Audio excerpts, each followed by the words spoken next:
Reforming Heart, hari ke-113.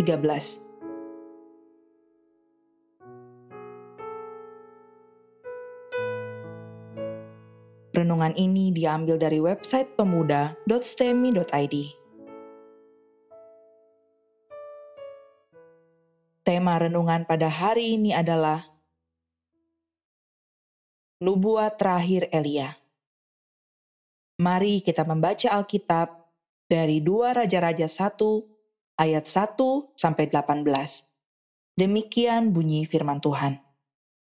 Sesudah Ahab mati, maka memberontaklah Moab terhadap Israel. Pada suatu hari, jatuhlah Ahazia dari kisi-kisi kamar atasnya yang ada di Samaria, lalu menjadi sakit.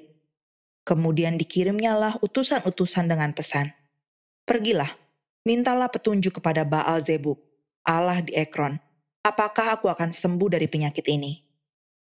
Tetapi berfirmanlah malaikat Tuhan kepada Elia, orang Tisbe itu, "Bangunlah, berangkatlah menemui utusan-utusan Raja Samaria, dan katakan kepada mereka, apakah tidak ada Allah di Israel, sehingga kamu ini pergi untuk meminta petunjuk kepada Baal Zebub, Allah di Ekron? Sebab itu beginilah firman Tuhan, engkau tidak akan bangun lagi dari tempat tidur, di mana engkau berbaring, sebab engkau pasti akan mati." Lalu pergilah Elia. Sudah utusan-utusan itu kembali kepada raja, berkatalah ia kepada mereka, "Mengapa kamu kembali?" Jawab mereka kepadanya, "Ada seorang datang menemui kami dan berkata kepada kami, 'Pergilah, kembalilah kepada raja yang telah menyuruh kamu, dan katakanlah kepadanya, beginilah firman Tuhan. Apakah tidak ada Allah di Israel, sehingga engkau menyuruh meminta petunjuk kepada Baal Zebub, Allah di Ekron? Sebab itu engkau tidak akan bangun lagi dari tempat tidur di mana engkau berbaring, sebab engkau pasti mati.' Lalu bertanyalah ia kepada mereka, 'Bagaimanakah rupa orang yang telah datang menemui kamu itu, dan dia mengatakan perkataan ini kepadamu?' Jawab mereka kepadanya, 'Seorang yang memakai pakaian bulu dan ikat pinggang terikat pada pinggangnya.' Maka berkatalah ia, 'Itu Elia, orang Tisbe.' Sesudah itu disuruhnyalah kepada Elia seorang perwira dengan ke-50 anak buahnya. Orang itu naik menjumpai Elia yang sedang duduk di atas puncak bukit. Berkatalah orang itu kepadanya, 'Hai abdi Allah, raja bertitah, turunlah.' Tetapi Elia menjawab, katanya kepada perwira itu, 'Kalau benar aku abdi Allah, biarlah turun api dari langit memakan engkau habis dengan ke-50 anak buahmu.' Maka turunlah api dari langit, memakan dia habis dengan ke-50 anak buahnya. Kemudian raja menyuruh pula kepadanya seorang perwira yang lain dengan ke-50 anak buahnya. Lalu orang itu berkata kepada Elia, 'Hai abdi Allah, beginilah titah raja, segeralah turun.' Tetapi Elia menjawab mereka, 'Kalau benar aku abdi Allah, biarlah turun api dari langit memakan kau habis dengan ke-50 anak buahmu.' Maka turunlah api Allah dari langit, memakan dia habis dengan ke-50 anak buahnya. Kemudian raja menyuruh pula seorang perwira yang ketiga dengan ke-50 anak buahnya. Lalu naiklah perwira yang ketiga itu, dan sesudah sampai, berlututlah ia di depan Elia, serta memohon belas kasihan kepadanya. Katanya, 'Ya abdi Allah, biarlah kiranya nyawaku dan nyawa ke-50 orang hamba-hambamu ini berharga di matamu. Bukankah api sudah turun dari langit memakan habis kedua perwira yang dahulu dengan ke-50 anak buah mereka? Tetapi sekarang biarlah nyawaku berharga di matamu.' Maka berfirmanlah malaikat Tuhan kepada Elia, 'Turunlah bersama-sama dia, janganlah takut kepadanya.' Lalu bangunlah Elia dan turun bersama-sama dia menghadap raja. Berkatalah Elia kepada raja, 'Beginilah firman Tuhan, oleh karena engkau telah mengirim utusan-utusan untuk meminta petunjuk kepada Baal Zebub, Allah di Ekron, seolah-olah tidak ada Allah di Israel untuk ditanyakan firman-Nya. Maka sebab itu, engkau tidak akan bangun lagi dari tempat tidur, di mana engkau berbaring, sebab engkau pasti akan mati.' Maka matilah raja, sesuai dengan firman Tuhan yang dikatakan oleh Elia. Maka Yoram menjadi raja menggantikan dia dalam tahun kedua zaman Yoram bin Yosafat, Raja Yehuda, sebab Ahazia tidak mempunyai anak laki-laki. Selebihnya dari riwayat Ahazia, apa yang dilakukannya, Bukankah semuanya itu tertulis dalam kitab sejarah Raja-Raja Israel?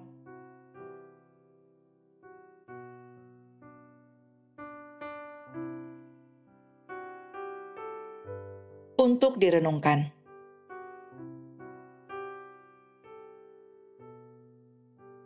Menjelang akhir dari pelayanannya, Elia melakukan tindakan terakhir untuk memperingatkan Raja Israel, Ahazia.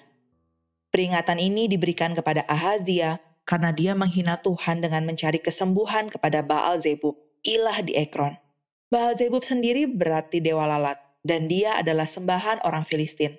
Tidak jelas apakah memang nama dewa ini seperti itu, ataukah nama ini adalah nama hinaan dari orang Israel. Dewa ini kemungkinan adalah dewa kesembuhan, sehingga Ahazia memutuskan untuk mencari petunjuk dari dewa ini untuk menyembuhkan penyakitnya.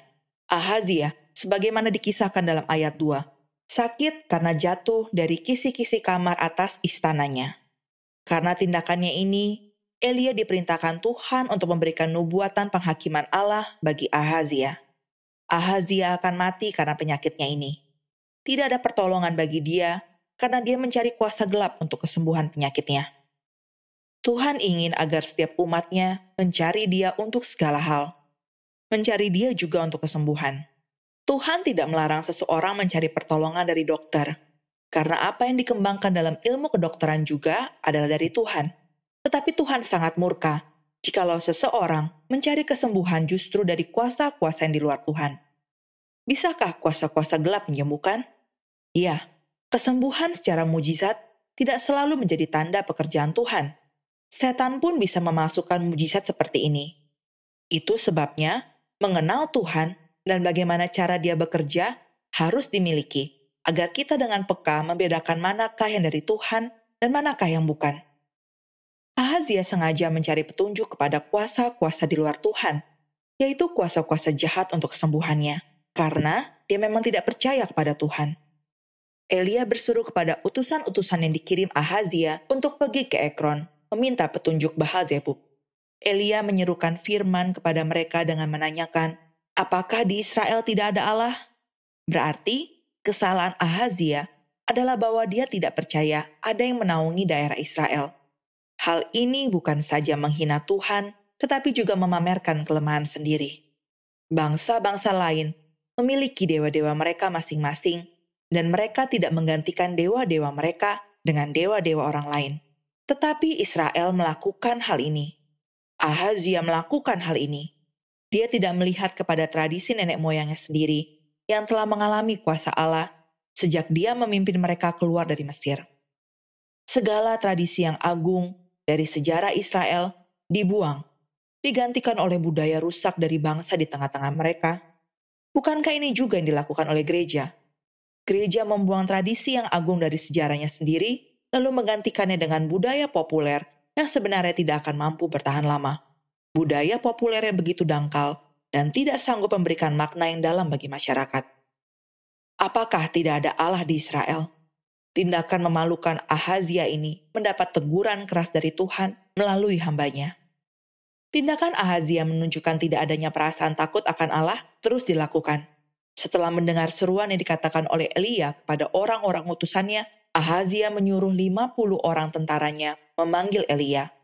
Perasaan sombong dan tidak memandang kepada Allah ditunjukkan juga oleh tentara-tentaranya yang dengan sembarangan berseru memerintahkan Elia turun dari puncak bukit. Ini adalah tindakan sewenang-wenang pemerintah yang menganggap diri lebih tinggi dari Tuhan, sehingga mereka merasa bisa memerintah seorang hamba Tuhan seenaknya. Hamba Tuhan yang sejati harus tahu posisi dirinya. Dia harus tunduk dan takut akan Tuhan, tetapi tidak pernah boleh tunduk dan takut di depan kuasa manusia. Hamba Tuhan yang tunduk pada orang kaya, itu adalah hamba Tuhan palsu yang menyerahkan hak kesulungannya sebagai wakil Allah dan menggantikannya dengan sifat seorang hamba uang yang menjilat kepada orang kaya. Hamba Tuhan yang mendekatkan diri kepada pemerintah demi mendapatkan koneksi dan keamanan karena koneksinya itu bukanlah hamba Tuhan. Dia menyerahkan hak kesulungannya untuk dekat dengan Allah sebagai wakilnya dan menggantikannya dengan mental budak yang tunduk mencium kaki penguasa. Dalam bacaan kita ini, Tuhan menunjukkan kepada mereka siapa yang harus dihormati Tuhan mengirimkan api turun dari langit, sama seperti api yang turun dari langit di Gunung Karmel. Tetapi, berbeda dengan peristiwa di Gunung Karmel, kali ini api turun menjilat habis 50 orang tentara dan sang pemimpin pasukan hingga mereka semua mati terpanggang. Raja mengirim seorang perwira lagi dengan sifat sombong yang sama. Tuhan kembali membakar dia dengan 50 orang tentaranya. Tuhan berkuasa menyatakan dirinya dengan cara demikian. Seandainya dia mau, dia dapat menyatakan dirinya saat ini dan kehadirannya akan membakar kita semua. Kita tidak akan tahan berdiri di hadapan kesucian Allah yang mulia. Semua orang harus belajar rendah hati di hadapan Tuhan. Semua orang juga harus belajar menghormati wakil Allah yang menyatakan firman-Nya dengan setia. Hamba-hamba Tuhan yang setia menyatakan isi hati Tuhan seringkali diperlakukan dengan begitu sembarangan. Ada yang dipenjarakan, disiksa, bahkan dibunuh. Saya tidak bisa bayangkan hukuman seberat apa yang akan ditanggung oleh mereka yang bertanggung jawab untuk penghinaan, penyiksaan, bahkan pembunuhan para hamba Tuhan ini. Alangkah mengerikan hukuman yang disiapkan Allah untuk mereka.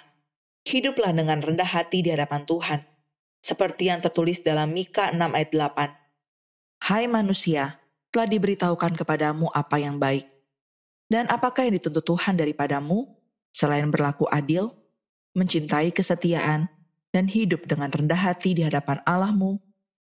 Ini adalah perintah Tuhan bagi semua orang, tidak peduli betapa kayanya dia, ataupun betapa berkuasanya dia.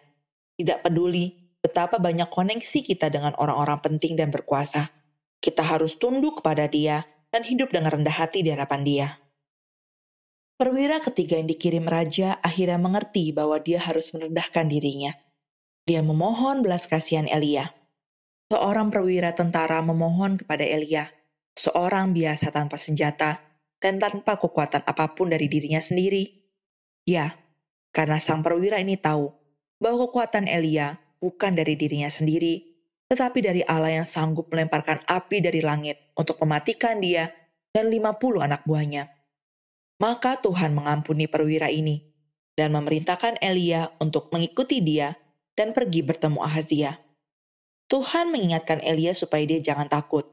Dia sudah pernah takut terhadap ancaman Isabel di dalam 1 Raja-Raja 19 ayat 2-3. Dan sekarang dia harus pergi ke istana raja, tempat di mana Isabel juga berada.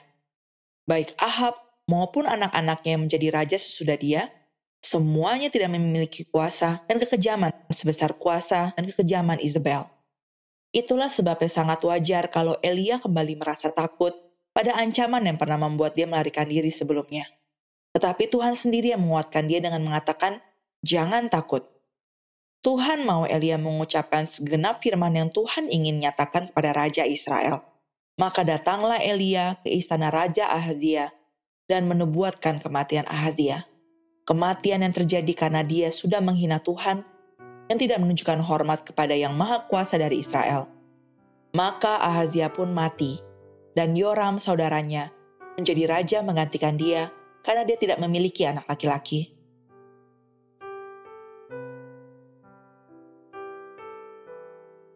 Untuk direnungkan. Pertama, hidup di dalam kebergantungan mutlak pada Tuhan adalah hal yang harus ada pada kita semua. Bergantung tidak berarti pasif, tetapi bergantung berarti menyerahkan segalanya kepada Tuhan di dalam setiap usaha dan perjuangan kita. Kegagalan untuk bergantung akan membuat kita menjadi mudah kehilangan harapan bila gagal dan mudah menjadi sombong bila berhasil. Kedua, hidup di dalam kerendahan hati di hadapan Tuhan adalah hal yang sangat penting. Segala bentuk dosa dan pemberontakan keluar dari hati yang tidak mau merendah di hadapan Tuhan.